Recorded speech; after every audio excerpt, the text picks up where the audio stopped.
Okay, good evening, everybody. Welcome to the CIP meeting.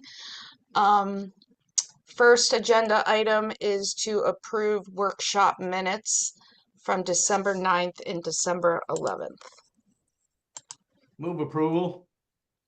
Second. All in favor? Aye. Aye. Great, thank you. So tonight is the Mike Pender show. We're gonna talk about the two Nomad replacement schedules as well as the water tanks. I'm not sure. John and Sam may show up to assist, but for now, it's Yeah, all about Mike.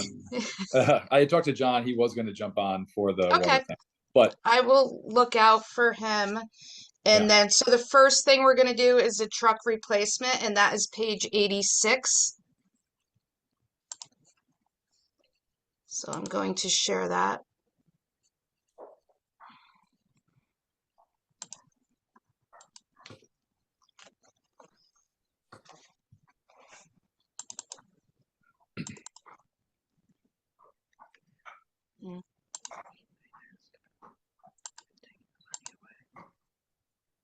Can y'all see the schedule? Yes. Okay. I'll make it a little bigger.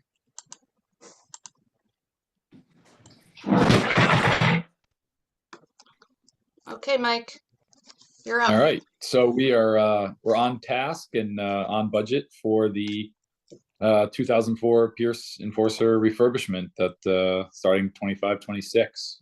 The committee's been working out, a lot of the logistics end of it. So they're continuing to talk with the various vendors and about the refurb, and that is obviously that's our course of action, and we're within budget to do so.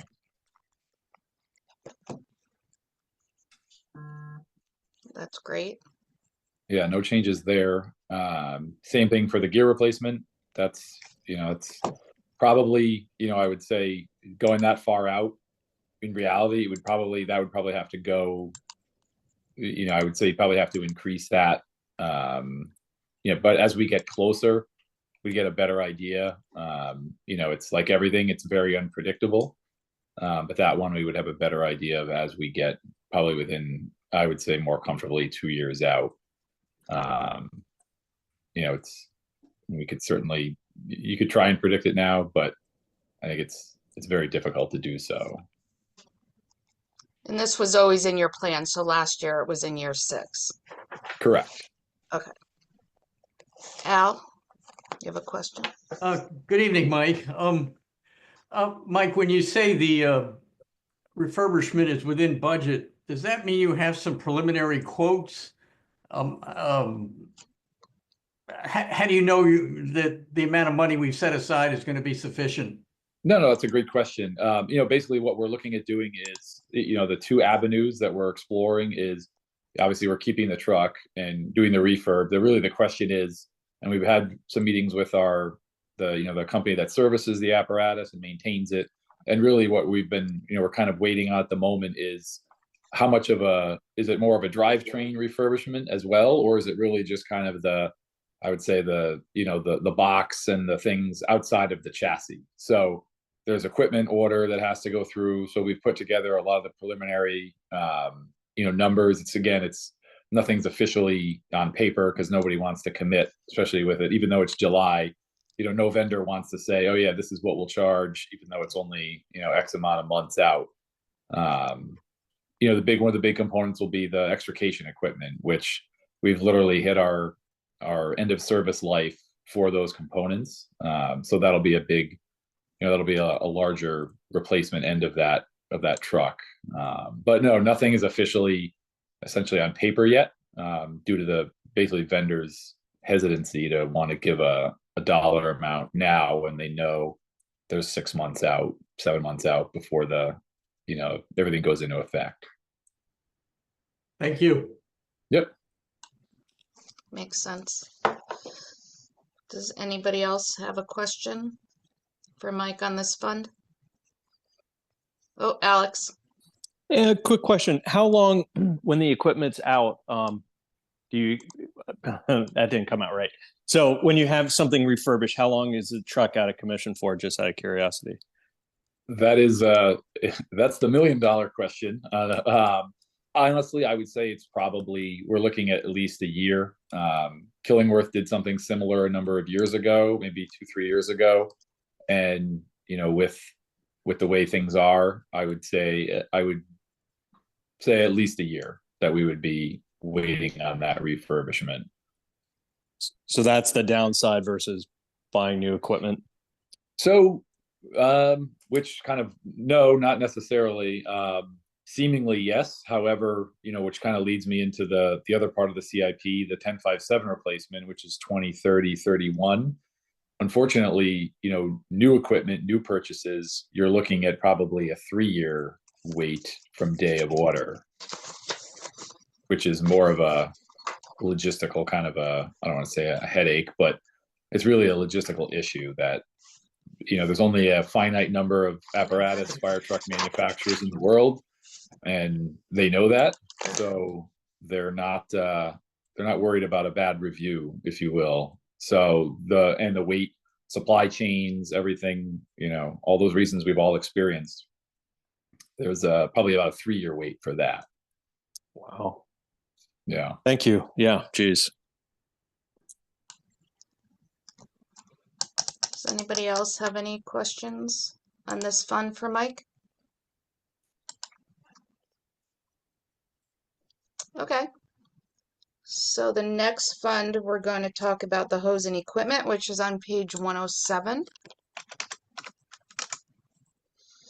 Why isn't it changing?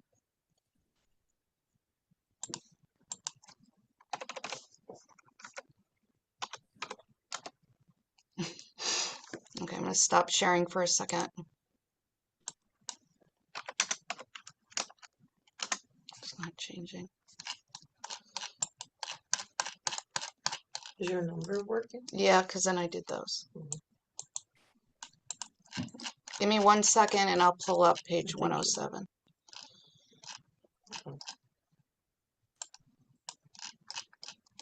I don't have a 107 in my binder.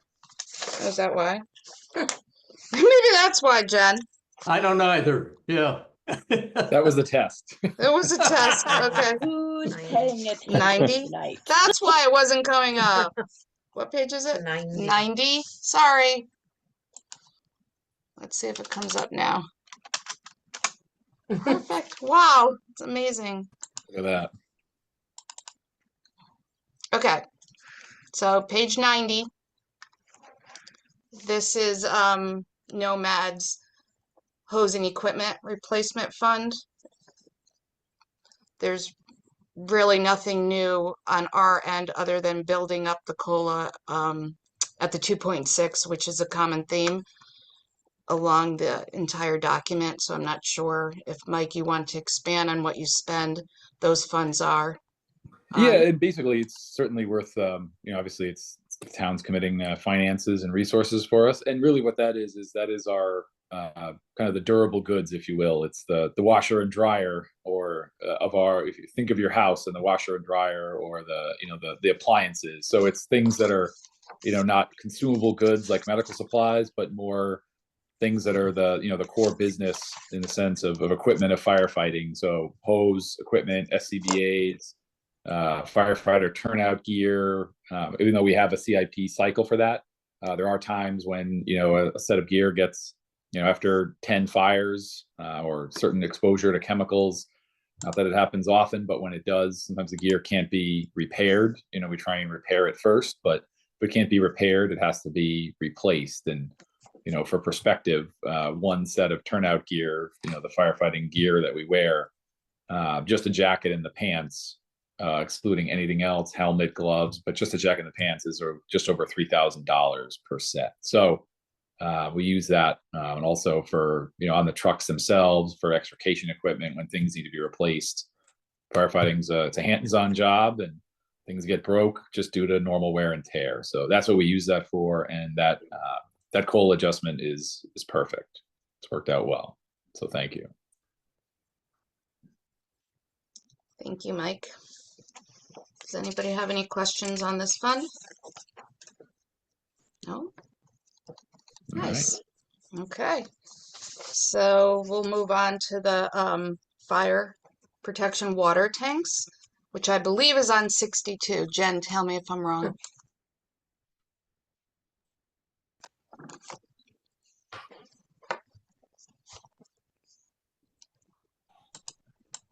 We're on the money.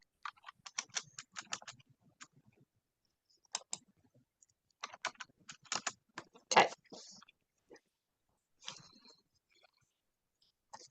So that is this one's a little bit more complicated. We are about to break ground on our first fire protection tank, and since 2019. So in that regard, that cost has gone up substantially. We used to kind of target them around 150,000 from between installation, any of that type of work, the purchase of the tanks, but now they've gone up considerably higher. I think the current one is closing out at around 300,000. It's certainly a lot higher. They play a critical role for the town. Obviously, everybody's most likely aware, but once you get above kind of the Green Hill Road area, 95, just north of that, there's no hydrants. So with that, there's a lack of available water for firefighting. The trucks obviously bring water, but you're limited to a few thousand gallons. So what these do is provide us essentially a static water source that we can get water from while a fire is occurring if we need to bring more water back to the scene. So they do play an important role. They also help lower everyone's fire protection insurance ratings, the ISO ratings. For example, until we had done one area of town, they had the same insurance rating as a house on the Thimble Islands. So with a lot less, not as good of a view, probably still a nice view, but not the same. So their insurance, essentially, they viewed them as living similar to on the Thimble Islands in terms of fire danger. So these are important. We were looking to kind of continue the funding, but we really needed to do an increase in that funding to get the last of the tanks installed.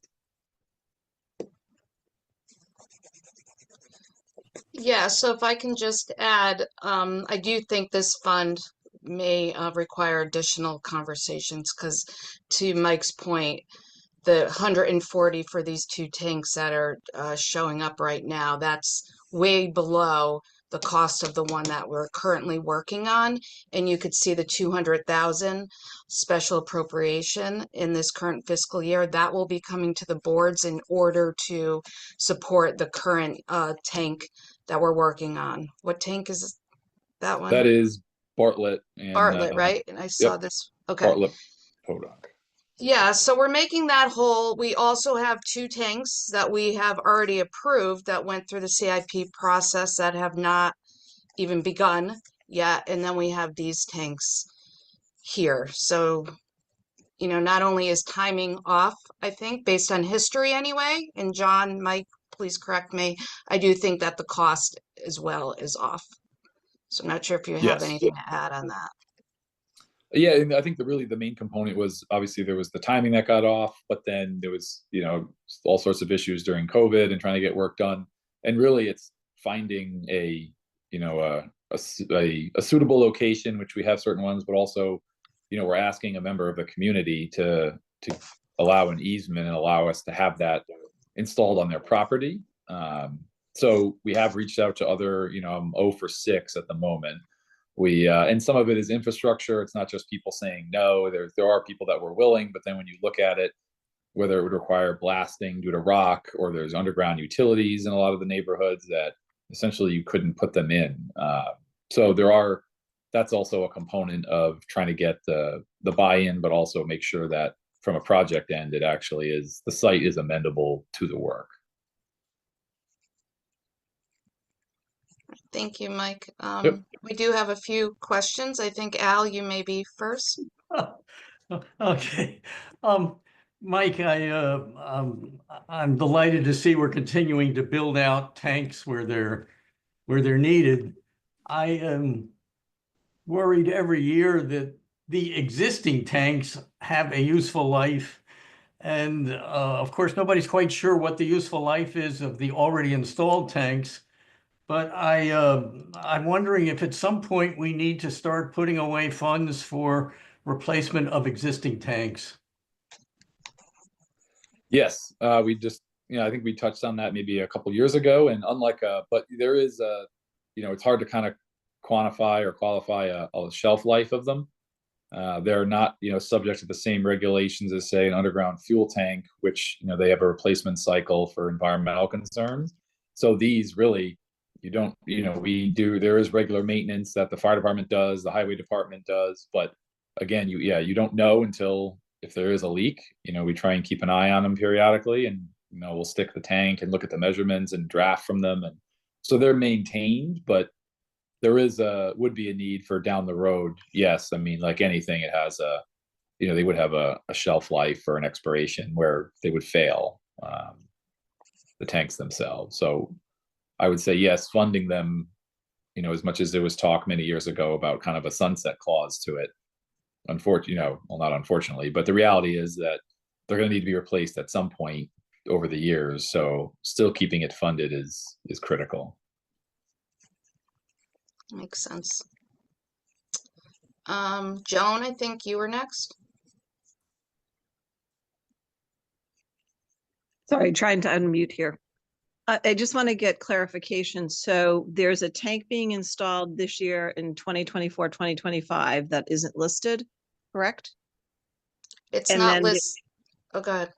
Right. And then there's two out that potentially could go in 2025, 2026, and 2026, 2027. If those haven't been scoped out as far as all of where they're actually going to go, I'm wondering if we build up the annual budget and maybe push out, because I know this last one took a lot of years, if I remember correctly, the one Yes. that's being installed. So maybe instead of infusing a lot of money for the next 2 years, maybe is it possible to spread these out and build up that reserve to get to that 300 and probably over, I would think, 300,000, just a thought. Certainly feasible. There is one location that we considered Sperry Road, but in all honesty, the kind of our largest, I would say, target hazard at the moment right now is the Legend Hill area. And that's one where I would like to put a tank. It's, I think it's critical for the protection of that area where there's one way in, one way out. All the houses are on a hill. We have, certainly the chance if there's a wind-driven fire, climate is certainly changing. We're all aware of that. And changes in climate can really have dictated and kind of changed how we're doing things. We all saw this past fall, the forest fire season, if you will, or wildfire season, and what Connecticut experienced. So Yeah. the Legend Hill I area live next to the state forest, trust me. I understand. yes. Yeah. So the Legend Hill kind of complex or community is one where I would really like to get a tank in, sooner than later. It's not being an alarmist, but that's one area. So if it's feasible to get one going and then defer and kind of let the next one build up, I think that would, I'm more amenable to that. But I think that would, now that we have a better path on how to do the tanks and the process, I think it would, the pace at the last one would not be as slow. It would be a little bit more robust. But Legend Hill isn't even listed at this point, correct? We had put different ones. These were identified many, many years ago. So we're thinking that my thought is to not do Sperry and to switch over and focus our efforts on Legend Hill. Okay, so maybe do an infusion initially and then maybe spread out the Bartlett Podunk a little bit. Okay. Okay, thank you. That answered my question. Alex. You may just have covered slightly at the end of your answer a second ago. It sounds like with the tank that you're installing, there's a learning curve. Are there any new technologies like along the line? Is the water company, I know, they service South Madison, do they have any, how are other towns dealing with this sort of stuff? I mean, a tank seems, a hole in the ground seems sort of old Yes, it's fashioned. very Is there, straightforward. yeah, Yeah. it's pretty straightforward. Is there anything that's promising, like how, like huge water trucks or something that, something that's mobile that you can get around, or? So that's what we do. That's, as we do that. That's kind of our specialty, right? So we'll bring the tanks with the water, but when we need to refill, when there's a fire, you only have 3,000 gallons. So the hose line gives you X amount of gallons a minute. So this is essentially for us to go and fill up and get water in the fire trucks to go back to the scene, or if it happens to be nearby, we'll use that. I mean, the water company, I'm sure, would love for everybody to pay for the infrastructure and have water mains and hydrants. Sure. That would be their answer. No, and really, I want to say the amazing thing about the fire service and firefighting is not much has changed since 1776. Just the cost of everything. Everything else has gone up, but a lot of the concepts behind it are, it's kind of time tested and proven. But no, in reality, that other communities had looked at using essentially other types of tanks, looking to concrete, and really what they found, because they were kind of promised that it would be a quicker turnaround time and maybe a little bit less money. And when they did, the tanks, most of them leaked. Some of the neighboring communities purchased concrete tanks with the kind of the false pretense that it would be fine, and they ended up generally had to buy 2 tanks to get the equivalent gallons that you would get with a poly tank, and their tanks are leaking. So they're actually, and no one wants to take ownership, right? The manufacturer of the concrete, the company that installed it. So they're actually in a worse case where they've spent considerable amount of money and time, and now they have nothing. So finger pointing. So, yeah. And how many tanks do we have now, and how many do we anticipate putting in? I can imagine once you start, a nice neighborhood gets a tank, are other neighborhoods going to want tanks as well? No, the program, and actually, Al, I think it dates back to when you were the first selectman, if I can remember, that we've been doing it for almost 20 years now, and we're reaching kind of the end of how many. We're looking at probably 2 to 3 left. So, but I would say my biggest, I don't want to say the one that I would really like to see in the most is Legend Hill, but we're nearing the end of the installations. And Alex, if it's helpful, Mike, I remember you saying last year that not everybody's psyched about having a tank on their property. And so a lot of times they have to look for volunteers to offer up a piece of their property for the tank. So that's kind of the limiting factor then, Katie, I guess is your point. People don't really want to see them, or it sounds like everyone's done their homework and we're sort of near the end of all of this. So that's promising. Thank you. Thanks, Mike. Yes. Jen? Like, not so much a financial question, but just in terms of, partnerships with finding those tank locations. Have you had any sort of partnership with the land trust or planning and zoning? Just thinking from a planning and zoning perspective, we've got some new small developments going up. Maybe there's a possibility to incorporate a tank into one of those small developments, or with the land trust. I mean, I know the land trust holds a ton of really random parcels that they have had trouble figuring out what to do with. This is what I've learned from Aaron Mannix. And obviously, having water tanks installed to be able to preserve our, tree canopy as well would be beneficial. I wonder if there would be any opportunity there. I know behind Legend Hill, there's some land trust property. I'm just wondering, even if on the backside of there, would the land trust potentially, allow for a tank to be put in?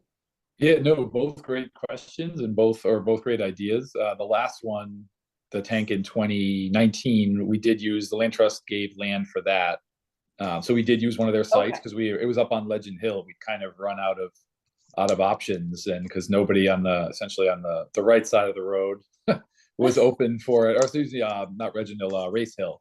So Oh, okay. it was there was not a lot of people that were kind of willing, but the land trust gave a space. And then in terms of P and Z, I believe there is a zoning regulation that's been on the books for a number of years. I want to say it's 3 homes, maybe 4, any development, so to speak, actually requires a water tank that has to be installed at the builder's Okay. expense. So thankfully P&Z had Okay. great foresight down the road, because there is one at the new, right by Cole's Farm, I forget the name of the development, across from Kelsey Springs.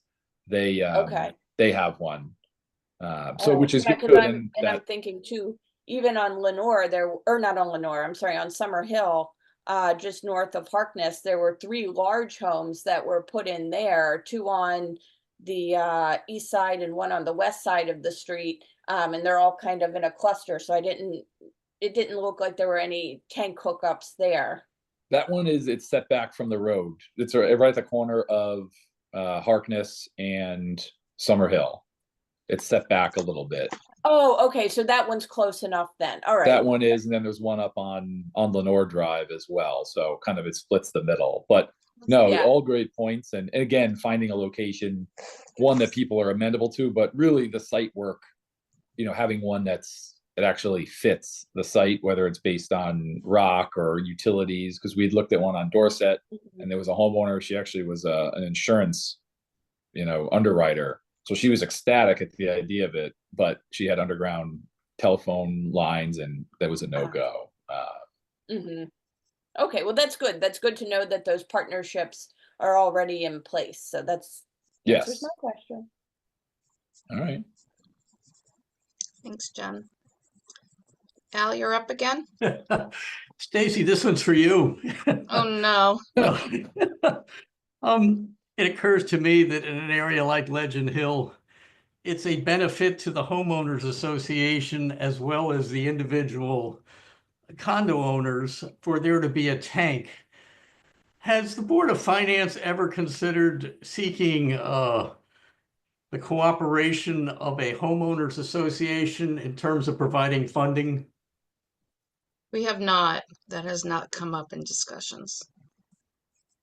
Do you have any reaction to that idea? A non-political reaction to it? I don't know. I guess I'd have to do some research on that to see if that's actually something that municipalities get involved in for this type. A certain area in town, I think, like a separate taxing district, kind of like similar to that. I'd have to do more research, Al, before I had a reaction. Yeah, I'm not suggesting you drop everything to do that. It just occurs to me, our Planning and Zoning Commission, as we've just discussed, before a new project goes in, we seem to now have the foresight to require some provision for these tanks. But for existing projects, I'm wondering whether there's a way to go back and when it's advantageous to a group like a homeowners association, to seek their cooperation in funding, not taxing so much as seeking their voluntary cooperation. It sounds messy, but I could see it might be in their own best interest to help us get the tank installed. Yeah, interesting concept. I will definitely see what's out there right now. Anybody else? I know HOAs, my experience recently have been people don't like to spend any money. Like Yeah. it's Right. squat all over everything. So Let alone a new roof. We're not. Yeah, that was my original thought, and then getting all the homeowners to agree as well. Alex, it's funny, neither do municipalities. no one likes to spend money. Yeah. And I also think that if they hear that, okay, they're the only ones paying where the other neighborhoods got it already, that might be a problem as point. well. Just a thought. You did say insurance goes down, but I guess that's not really fair play to go Right. after any savings, but that would be the spirit of it. Right.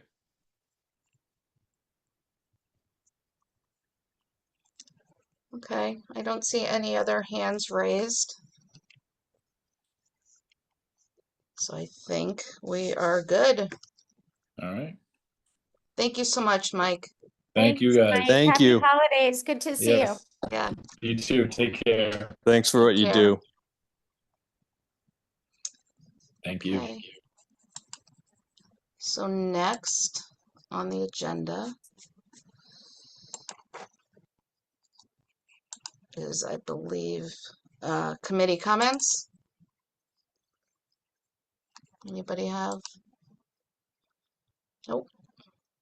Okay. We do not have any public members on, so I think we are good to adjourn. So A moved. motion. Second. Oh, I'll second. Okay. Okay, thank you Everybody, so see you much. Wednesday Thank you, morning. everyone. Yeah, we'll Thank see you you. Wednesday morning. Bye-bye. Wednesday Bye. morning. Bye-bye. Have a good one.